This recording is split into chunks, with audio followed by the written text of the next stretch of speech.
Sa malamig na gabi ng Disyembre sa Barangay San Isidro, isang maliit na bayan na nakatago sa paanan ng Cordillera, tumahimik ang kalye habang ang hangin ay humahagulgol, nagdadala ng lamig na parang tinutusok ang balat. Sa gilid ng makipot na kalsada, isang lumang jeepney na kulay abo ang nakatigil, tila naghihintay na may mangyari. Sa ilalim ng batis ng buwan, dumadaan ang maputlang liwanag sa manipis na hamog na naglalatag ng anino sa putik at natutunaw na niebe. Dalawang lalaki ang nagbubuhat ng maliit na katawan mula sa likod ng jeep, mabilis. Utos ng isang lalaki, ang mukha ay tinakpan ng makapal na scarf, tanging mga mata ang kitang-kita, matalim at nagliliyab, parang mga uwak sa dilim. Binuksan ng isa ang likod ng jeep at tinutukan ng flashlight ang loob. Kumilos ang katawan, bagsak na lang dito. Walang makakarinig, malamig na sagot ng una, hinila nila pababa ang batang babae. Walang saplot si Mara. Ang kanyang balat ay may mga pasa at sugat, putik at dugo ang bumabalot sa kanya. Sa kanyang kaliwang hita ay may sunog na marka, isang espiral na tila sinimbolo ng isang lihim na samahan. Ang buhok niya ay gulo-gulo, ang mga kuko'y pilipit at nabasag, bahagyang gumalaw ang mga mata niya, ngunit parang walang laman. Hinawakan siya ng lalaki sa pulso at tinapon sa kanal sa tabi ng kalsada. Ang malambing na tunog ng katawan na bumagsak ay pumailan lang sa katahimikan ng gabi. Tara na, sabi ng lalaki habang pinagsasarado ang pinto ng jeep. Umandar ang makina, unti-unting nawala sa dilim ang sasakyan. Si Mara ay umiyak ng mahina, ang mga mata niya ay naglalaro ng mga liwanag na hindi mga bituin, kundi mga alaala ng sakit at takot. Sinubukan niyang gumapang, ngunit nagdudulot ng hapdi ang bawat galaw niya sa malamig at maruming putik. Siguro patay na ako, bulong niya sa sarili, ang tinig niya ay halos wala, unti-unti, nilapitan niya ang ilaw ng ospital sa bayan, ang Val de Aguila General Hospital. Ang mga bakal na gate nito ay nakatindig na parang pangakong kaligtasan. Sa loob ng ospital, si Nurse Lucia Navarro ay nagtatakbo ng kape sa pantry. 3:00 ng madaling araw, at ang katahimikan ay nakakakilabot. Napakatahimik nitong gabi, bulong niya, na para bang nagbabala. Biglang may kumatok, maliit, mahina, ngunit paulit-ulit. Nang tingnan niya sa pasilyo, may bumagsak na maliit na katawan, nakakabingi, sigaw ni Lucia, isang batang babae. Lumabas si Nathan Castillo mula sa break room, halos mabuhos ang kape sa kamay. Anong sabi mo? Batang babae. Buong dugo siya.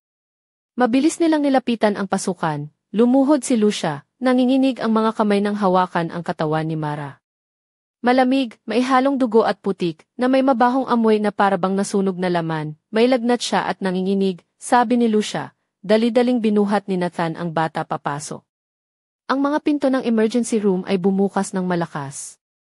Dito, si Alejandro Cortez, ang hepe ng surgery, ay katatapos lang ng operasyon.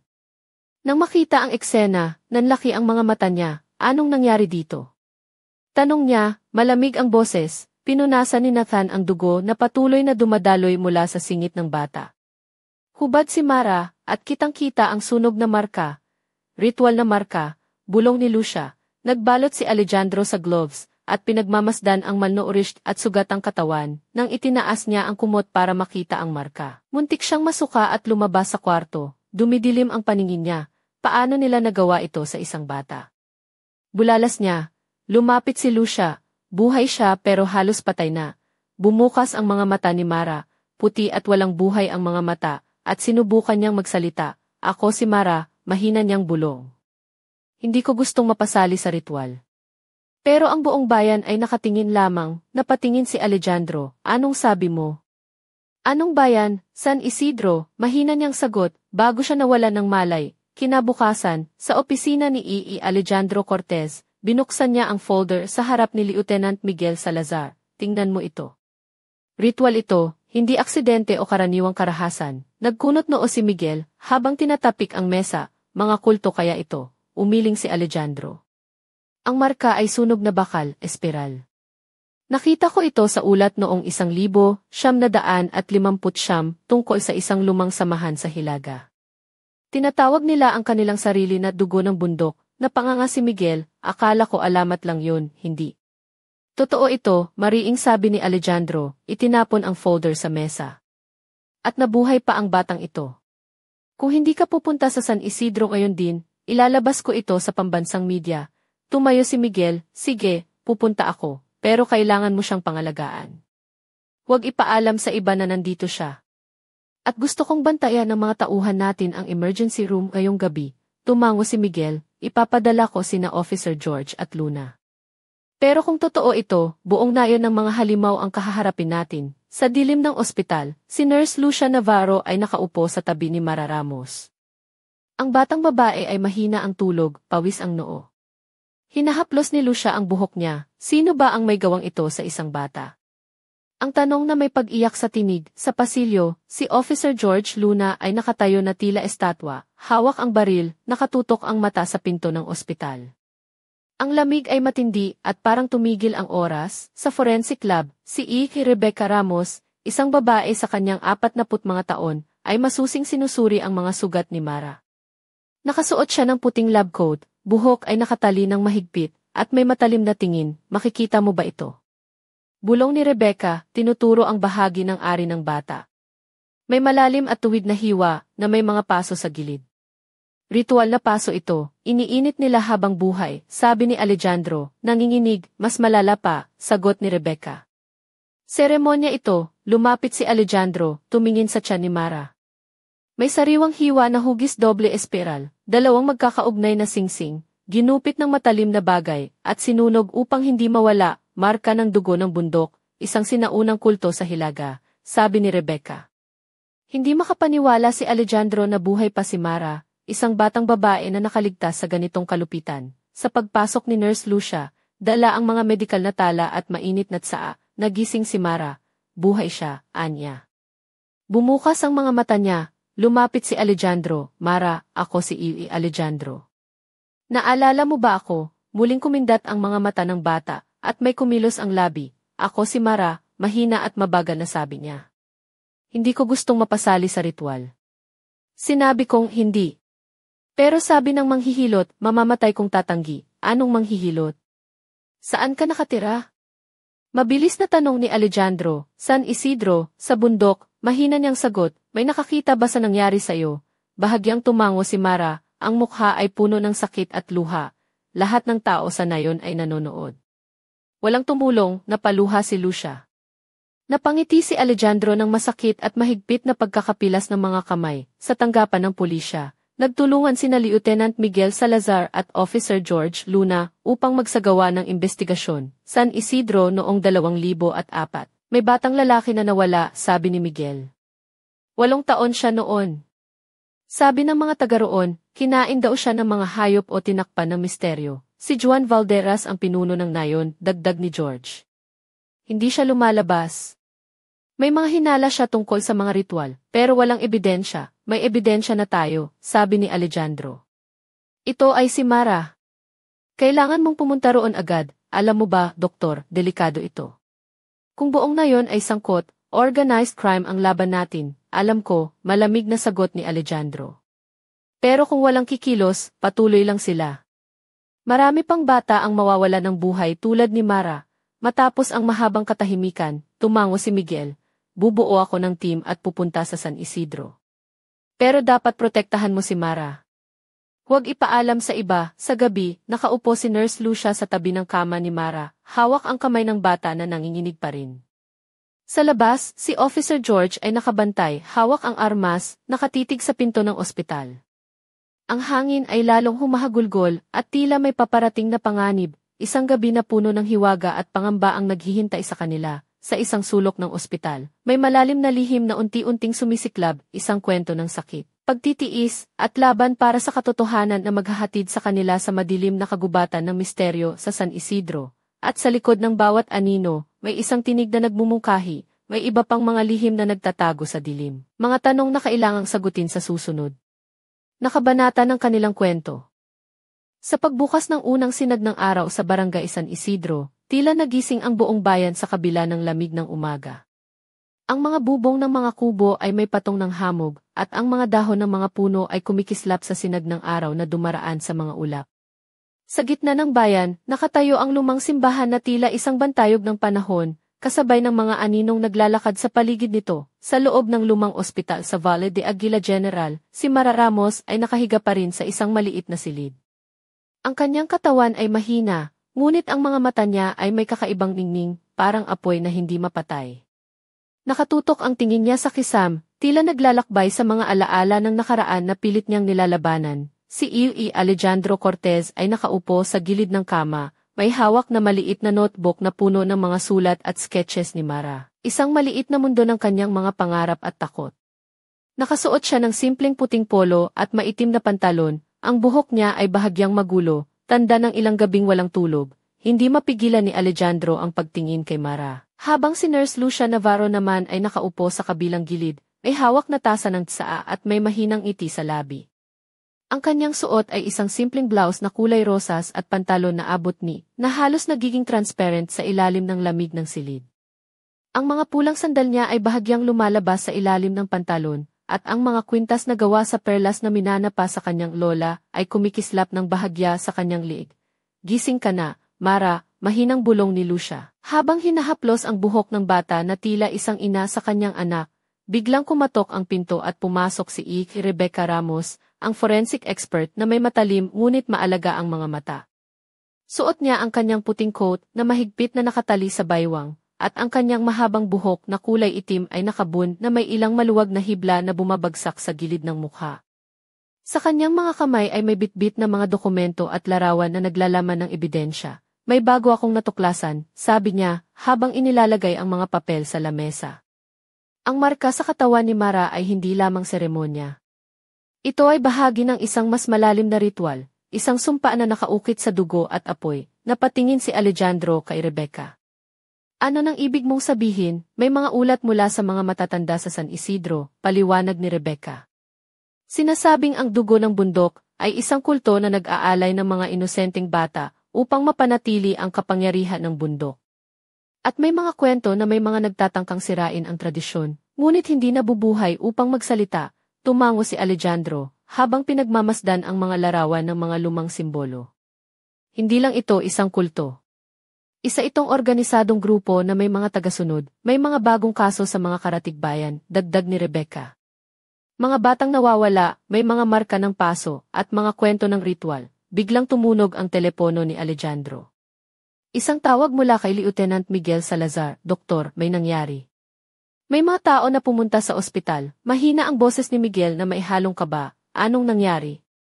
Tanong ni Alejandro, tumayo na, mga taga San Isidro, tila mga miyembro ng kulto. Naghahanda silang sumalakay, sabihin mo sa mga kapulisan na maghanda. Protektahan natin si Mara. Utos ni Alejandro, habang mabilis na inilalagay ang mga dokumento sa bag sa labas ng ospital, unti-unting nagtipon-tipon ang mga tao. Isang malamig na hangin ang dumaan, at ang mga anino ng mga nakasuot ng itim na kapa ay lumitaw sa pagitan ng mga puno. Ang mga mukha nila ay tinakpan ng mga maskara na gawa sa kahoy, may mga ukit ng mga dahon at espiral na simbolo, huwag silang papasukin. Sigaw ni Nurse Lucia habang hinahawakan ang pinto ng emergency room, hindi nila kami matatakot.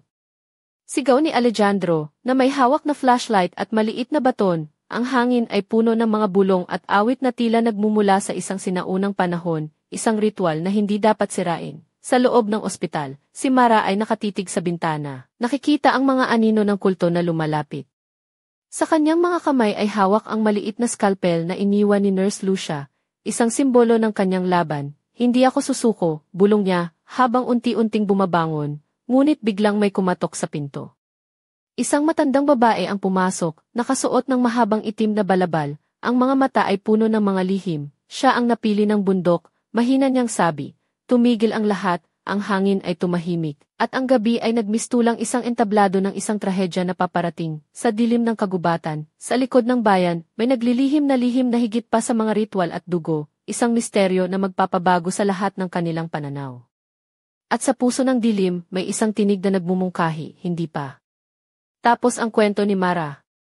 May mga lihim na kailangang tuklasin, mga tanong na kailangang sagutin.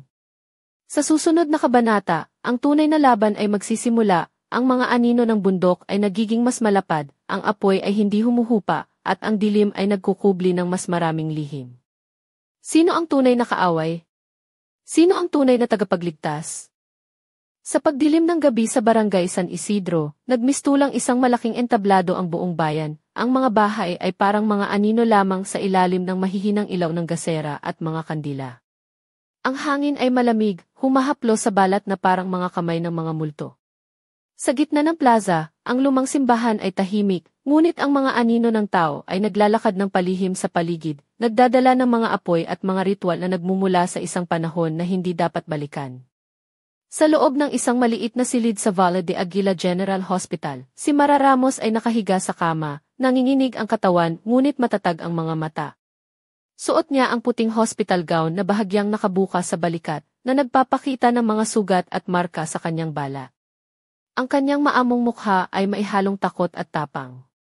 Sa kanyang mga kamay ay hawak ang maliit na scalpel na iniwan ni Nurse Lucia, isang simbolo ng kanyang determinasyon. Sa tabi niya, si E. Alejandro Cortez ay nakaupo, suot ang kanyang puting polo at maitim na pantalon. Ang buhok niya ay bahagyang magulo, tanda ng ilang gabi ng walang tulog. Hinahawakan niya ang kamay ni Mara, pinipilit na magbigay ng lakas. Hindi kita iiwan, Mara, mahina niyang wika. Habang pinagmamasdan ang maliit na mukha ng bata, pumasok si Nurse Lucia. Suot ang simpleng blouse na rosas at pantalon na abot ni. Ang mga pulang sandal ay bahagyang lumalabas sa ilalim ng pantalon. May dalang mainit na tsaa at mga gamot. Dapat kang magpahinga, sabi niya, habang inilalagay ang tasa sa lamesa. Hindi pa rin mapakali si Mara. Hindi ako titigil, mahina niyang sagot. Hindi ako papayag na bumalik doon, biglang kumatok ang pinto. Pumasok si E. kay Rebecca Ramos, ang forensic expert, may nakatali na buhok at puting lab coat na mahigpit na nakatali sa baywang. May bitbit siyang mga dokumento at larawan na may mga marka ng dugo at paso. Ako'y may bagong impormasyon, sabi niya, habang inilalagay ang mga papel sa lamesa. Ang dugo ng bundok ay may mas malalim na ritual kaysa sa akala natin. May mga batang hindi lang simpleng biktima, kundi saksi sa mga lihim na kailangang tuklasin, napatingin si Alejandro. Ano ang ibig mong sabihin? May mga naitalang kaso sa mga karatigbayan, mga batang nawawala, may marka ng paso, at mga kwento ng mga ritual na ipinagbabawal. Ang kulto ay mas malakas kaysa sa inaasahan natin. Habang nagsasalita si Rebecca, biglang tumunog ang telepono ni Alejandro. Tawag ito mula kay Lieutenant Miguel Salazar, Doktor, may mga tao sa ospital. Mukhang mga miyembro ng kulto, mahina ang boses ni Miguel na maihalong kaba. Sabihan mo ang mga pulis na maghanda. Protektahan ninyo si Mara, utos ni Alejandro, habang inilalagay ang mga dokumento sa bag sa labas, unti-unting nagtipon ang mga tao, nakasuot ng itim na kapa at mga maskara na gawa sa kahoy na may ukit ng dahon at espiral.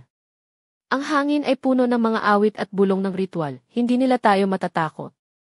Sigaw ni Alejandro, habang hawak ang flashlight at baton, sa loob, nakatitig si Mara sa bintana, hawak ang scalpel.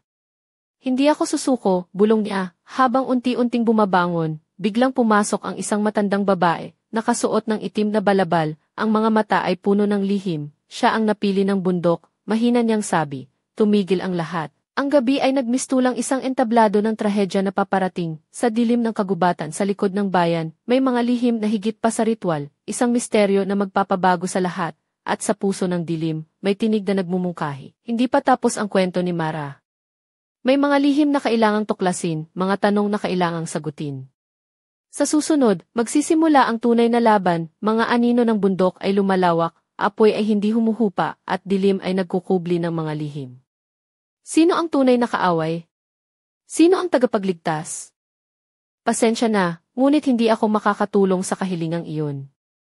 Sa paglipas ng mga araw sa Barangay San Isidro, ang hangin ay patuloy na malamig, ngunit ang tensyon sa loob ng bayan ay sumisidhi. Ang mga tao ay naglalakad ng palihim, ang mga mata ay puno ng takot at pagtatago. Sa kabila nito, si Mara Ramos ay unti-unting nagpapakita ng lakas ng loob sa kabila ng kanyang mga sugat. Isang hapon, habang ang araw ay nagpapaalam na sa kanyang gintong liwanag, si E. Alejandro Cortez ay naglakad patungo sa silid ni Mara, dala ang isang maliit na kahon ng mga libro at mga gamit sa pagsusulat. Suot niya ang simpleng puting polo at maong, ang kanyang mga mata ay nagliliwanag ng pag-asa. Narito ang mga bagay na makakatulong sa'yo, Mara, sabi niya habang inilalapit ang kahon sa kama. Isang maliit na mundo na maaari mong tuklasin habang nagpapagaling ka. Si Mara, na nakasuot ng malambot na puting damit na bahagyang sumasakto sa kanyang payat na katawan, ay ngumiti ng mahina. Ang kanyang buhok ay maayos na naayos ni Nurse Lucia, na nakasuot ng simpleng uniforme na kulay asul. Ang mga pulseras na gawa sa mga perlas na regalo ng kanyang ina ay kumikislap sa kanyang pulso. "Salamat, Doc," mahina niyang sagot, habang unti-unting hinawakan ang isang lapis. Sa mga araw na sumunod, si Mara ay nag-aaral ng mabuti. Si E.A. Alejandro at Nurse Lucia ay palaging nandyan, nagtuturo ng mga titik at salita. Sa bawat pahina, unti-unting nabubuo ang kanyang mundo mula sa dilim na kanyang nilakbay, ngunit sa likod ng kanilang pag-asa, may mga aninong nagmamasid sa kanila mula sa dilim ng kagubatan. Ang mga miyembro ng dugo ng bundok ay hindi sumusuko. Ang kanilang mga ritual ay patuloy na nagaganap sa mga madidilim na sulok ng bayan, at ang kanilang mga mata ay nakatuon kay Mara, ang batang babae na sumalungat sa kanilang tradisyon. Isang gabi, habang ang buwan ay mataas at maliwanag, may isang sulat ang dumating sa ospital. Si Nurse Lucia ang unang nakakita, ang mga kamay niya ay nanginginig habang binabasa ang mga salita na nakasulat sa madilim na tinta, "Hindi ka makakatakas, Mara.